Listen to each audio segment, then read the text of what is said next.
All right, good afternoon. My name is Steven Rodriguez, as you guys already know. So subject of the speech that I'm about to do is for nonverbal communication.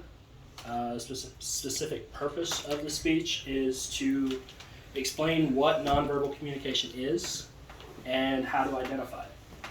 So the first thing I'll do is I'll open up with a short story.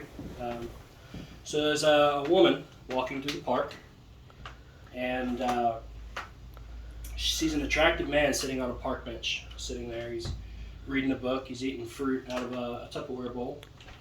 She finds the guy really attractive and really wants to ask him out. So she's slowly building up the courage to go and ask him out. She finally works up enough nerve, and she goes and she sits down next to him. And she says, I don't really mean to bother you. I'm sure this is a little bit forward, but would you like to grab a cup of coffee sometime? And he says, well, yeah, I'd love to, but how do you know that we would get along so well? And she said, well, there's a couple things. So she said, your shirt, for one. I see you're wearing an Iron Maiden t-shirt. I absolutely love Iron Maiden. The first concert that I ever went to was an Iron Maiden concert, and my parents took me on the reunion tour back in '99. Saw them in Cleveland. The guy says, wow, no way, I was at that concert in Cleveland back in '99. So it was my first concert too, and my buddy and I, we made a plan to tell our parents that we were sleeping at each other's house, and we snuck out and we went to that Iron Maiden concert. And she said, wow, that's really interesting. So she says, if that's not weird enough, I noticed that you're reading Mark Twain. And she said, I was a communications major back in college, and I wrote a thesis statement on Mark Twain. And he said, get out of here. I was an English major back in college, and I too wrote a paper on Mark Twain. This is actually my fourth or fifth time reading Tom Sawyer. And she says, wow, get out of here. And they're both taken by surprise about how much they've got in common. And she says, well, buckle up, and here's the icing on the cake. She said, I noticed you're eating a plum. My grandparents, they owned a farm, and they grew plums. And, that was one of my favorite childhood memories is eating plums on my grandparents' farm. And he says, well, to date. So, kind of anticlimactic on that story there.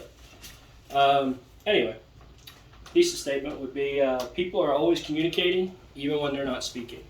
So, people are always talking even when they're not verbally saying anything.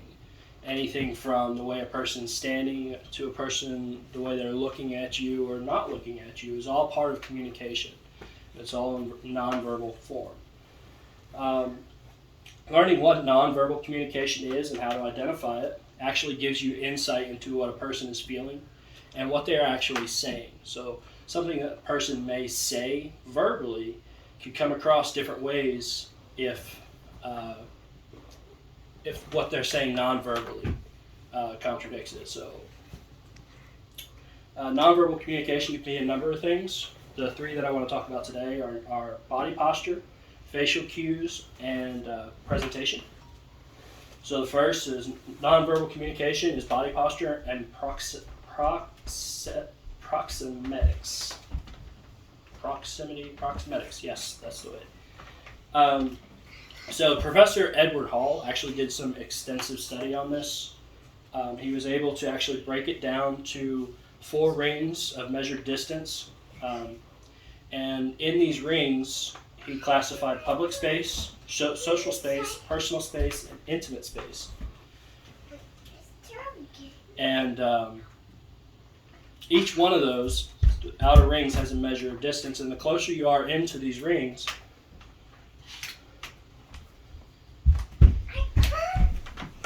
the closer you are to the person. So in a public setting, you would be more distant and maybe not as closely connected to the person speaking.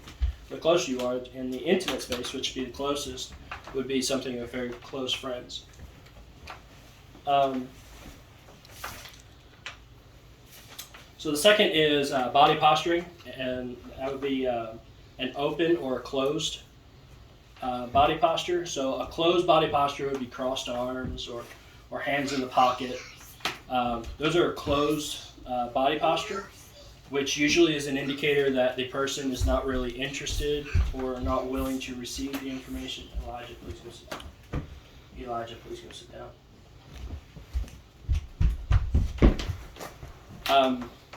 An open body posture would be hands out, arms uncrossed, and you're exhibiting a more open posture to receiving information.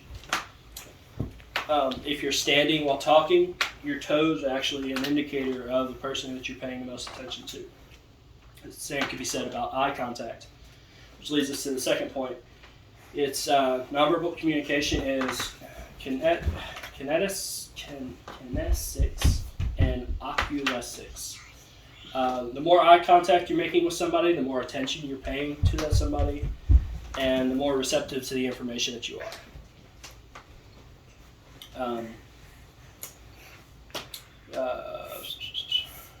Oculesics is the study of communication through eye behavior.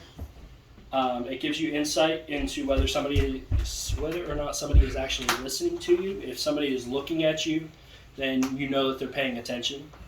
If not, their eyes would be wandering, so their minds are probably wandering, and they're probably done with the conversation as a whole. Peter Anderson in 2015 said that eye behavior is a crucial part of nonverbal communication and is an essential requirement to face-to-face interaction. Body movement is another way to determine person's involvement. So if somebody is fidgety or they're kind of wandering around, they're not 100% there with you at the time, that's another indicator. But if they're staying still, they're focused, they're attentive to you, that's a good indicator that they're there. But if somebody's fidgety, they're just wanting to get out of the way, they're out of their comfort zone. Which points to this point, someone who speaks shakily could also be indicated as uncomfortable. A change in rhythm or tempo and pitch are all indicators of how somebody is feeling.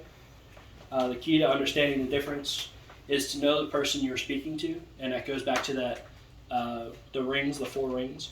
Getting to know somebody, the more you know somebody, the more intimate you are with them, the better understanding you have of that person to begin with. Richard Nordquist in 2019 suggested paralanguage includes accent, pitch, volume, and speech rate, modulation, and fluency.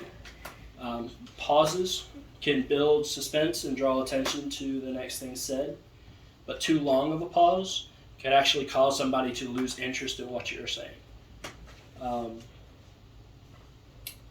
This could also be followed up with disfluencies such as or which are very common, especially when I'm speaking. So in conclusion, people can't help but communicate. It's constant, and it's usually subconscious. It's not anything that anybody has any control over.